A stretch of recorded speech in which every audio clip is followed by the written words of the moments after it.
as a householder, the time you have available for meditation practice is restricted.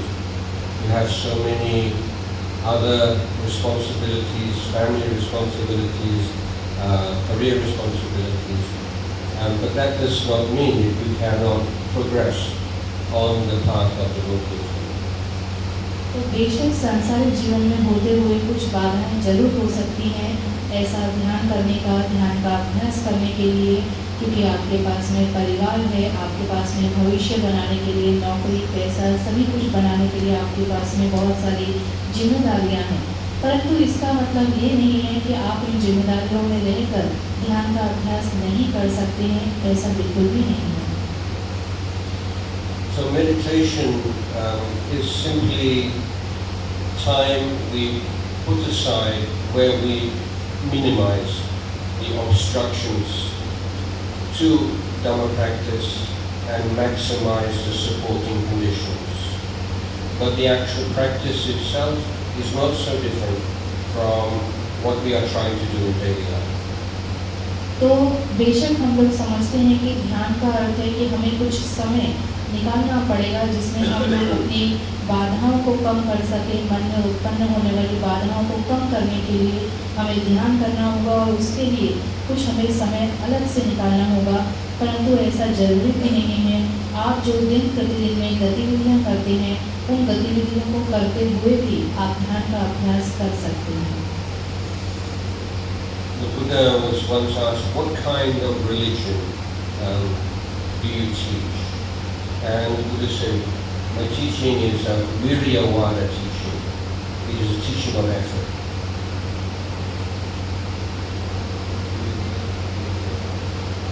तो एक बार भगवान बुद्ध से पूछा गया कि आप किस प्रकार की शिक्षाएं देते हैं, किस प्रकार के उपदेश देते हैं। तो भगवान ने कहा कि मेरे जो उपदेश हैं वो वीर्यवाद है। वीर्य यानी कि प्रयत्न करना, कोशिश करना, ऐसा मेरा वाद है। इस प्रकार की शिक्षाएं मैं देता हूँ।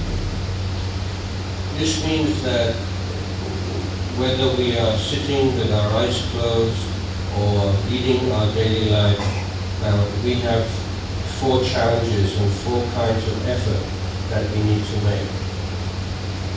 तो इसका मतलब क्या है जो वीर्यवाद है? तो वीर्यवाद में भगवान कहते हैं कि चाहे आप आंख बंद करके बैठे हैं और ध्यान कर रहे हैं, या फिर चाहे आप दिन प्रतिदिन की अपनी गतिविधियों को चला रहे हैं, तो आपको 4 प्रकार के अभ्यास हैं जो आपको निरंतर करने होंगे। The first challenge from the moment that we wake up in the morning, through our breakfast and time with family, and then going to work and working and coming home, right throughout the day, we have this right effort. How can we prevent the as yet unarisen, unwholesome dhamma or kilesa from arising in our mind? How can we take care of our mind to prevent the kilesa from arising?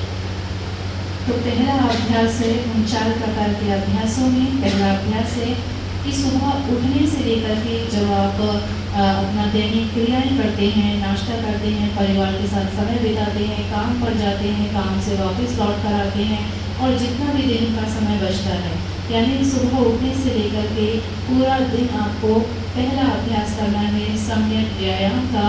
सम्यक व्यायाम का पहला अभ्यास है कि जो अभी तक कलेश मेरे मन में उत्पन्न नहीं हुए हैं, यानी जो अकुशल अभी तक उत्पन्न नहीं हुआ है, वो कभी उत्पन्न ना हो। इस प्रकार का अभ्यास, इस प्रकार का सम्यक व्यायाम आपको सुबह उठने से लेकर पूरा दिन आपको करना है। For example, let's say if you are going to work and you tend to get irritated with the people who drive in a very selfish, careless way. So that irritation is the unwholesome dhamma that tends to arise in your mind on the way to work. So this is your spiritual practice on the way to work. How can I take care of my mind so that irritation will not come into my mind? एक उदाहरण के लिए कि यदि आप काम पर जा रहे हैं और काम पर जाते समय आप रास्ते में देखते हैं कि लोग बड़े ही स्वार्थी होकर बिना भी नियमों का पालन किए ऐसे ही गाड़ियां चला रहे हैं और उल्टी सीधी गाड़ियां चला रहे हैं और ये सब देखकर आपका मन बहुत ही चिड़चिड़ापन हो जाता है, तो उस चिड़चिड़ापन के प्रति आपको जागरूक रहना है, आपको समय व्यायाम करना है कि मैं अपने प्रति जागरूक रहूं और ये चिड़चिड़ापन मेरे मन में उत्पन्न ना होने पाए, क्योंकि ये एक मन का कलेश है। Now, if a defilement and wholesome Dhamma does enter your mind, the moment you realize, you apply second effort. How can I let go of this unwholesome Dhamma? Whether it's greed or jealousy or anxiety or anger or whatever it may be, this is your job. This is your spiritual job right now. How can I let go of this defilement? तो उस क्षण पर आप 5 second का समय अपने आप को दीजिए और सोचिए कि जो भी मेरे मन में इस समय अकुशल उत्पन्न हुआ है, फिर चाहे वो लोभ हो, चाहे ईर्ष्या हो, चाहे द्वेष हो या किसी भी प्रकार का जो है अकुशल हो, तो यदि आप 5 सेकंड का अपने आप को समय देंगे तो आप वो विचार कर पाएंगे कि ये जो विचार उत्पन्न हुआ है ये अकुशल है और मैं इसे किस प्रकार से छोड़ दूँ और किस प्रकार से इसे नष्ट होने दूँ। The third effort is to bring into your mind the wholesome Dhammas, the Kusala Dhammas that are not yet there. So in the normal daily life, let's say in the morning, going to the bathroom, brushing your teeth, having a bath, all these ordinary, everyday actions that we have, we can use them to bring mindfulness into the mind. We can, using a mantra or watching our physical sensation, or we can choose some method in which we are using these everyday tasks as a means of promoting and growing the mindfulness. तो अपने mindfulness को और जागरूकता को बढ़ाने के लिए, इसका विकास करने के लिए हम अपने दिन प्रतिदिन में कैसे करके समय निकाल सकते हैं, ये आपको खोजना है। आप चाहें तो वो माइंडफुलनेस का अभ्यास आप सुबह से उठकर ब्रश करते समय, नहाते समय, खाते समय इसमें भी निकाल सकते हैं। आप चाहें तो अलग से इसका बैठकर अभ्यास भी कर सकते हैं। आप किसी भी तरीके से ये माइंडफुलनेस का अभ्यास करने का प्रयास कीजिए, फिर चाहे वो दिन प्रतिदिन की गतिविधियों को करते हुए करने का अभ्यास हो या फिर वो शांति से बैठकर अलग से समय देकर के समय अभ्यास हो, लेकिन आप इसका अभ्यास अवश्य कीजिए। I have spent 47 years in the forest monasteries of Northeast Thailand, and in the forest monasteries we practice a lot of walking meditation. मैंने अपने जीवन के 47 वर्ष नॉर्थ ईस्ट थाईलैंड, उत्तरी पूर्वी थाईलैंड में बिताए हैं। जो फॉरेस्ट मोनेस्ट्री होती हैं, जंगलों में बनी हुई मोनेस्ट्रीज होती हैं, वहाँ पर बिताए हैं और उस मोनेस्ट्री में हम अधिकतर चंक्रमण ध्यान, जिसे हम वॉकिंग मेडिटेशन भी कहते हैं, चंक्रमण ध्यान का अभ्यास करते हैं। Walking meditation has many benefits.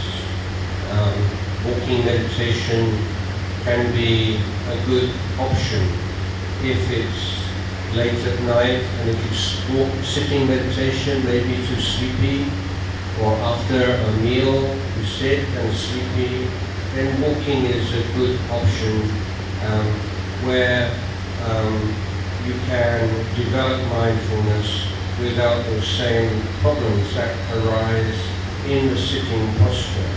Or if you are sick or you have some physical problem, you cannot sit and you can walk instead.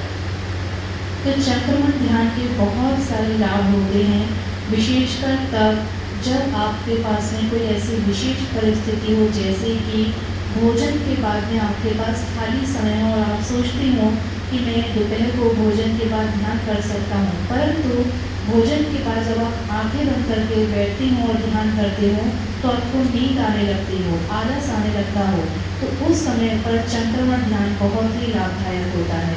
आप भोजन के बाद में यदि ध्यान करना चाहते हैं तो आप बैठकर ध्यान करने की बजाय चंक्रमण ध्यान करें, वो आपको लाभदायक होगा और आपको नींद भी नहीं आएगी।